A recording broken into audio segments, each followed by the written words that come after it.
আসসালামু আলাইকুম। কাঁচা আমের টক ঝাল মিষ্টি আচার বানাবো। আমগুলি আমি খোসা ফেলে দিয়ে কেটে নেব। আম কেটে নিয়েছি, এখন চিনি দিয়ে দিচ্ছি 2 কাপ, স্বাদ মতন লবণ, একটু ভিনেগার। আধা ঘন্টা আমি এখন রেখে দেবো। চুলায় একটা প্যান বসিয়ে দিচ্ছি, চিনিটা গলে গিয়েছে, আমি এখন প্যানে দিয়ে দিচ্ছি, ঢাকনা দিয়ে ঢেকে দিচ্ছি।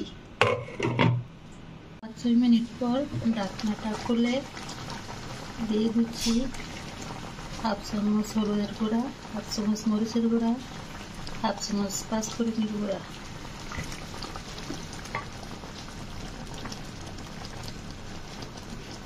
আমের আচারটা আমার হয়ে গিয়েছে, একটাও গলে যায় নাই। আচারটা দেখুন কতটুকু রস হয়েছে।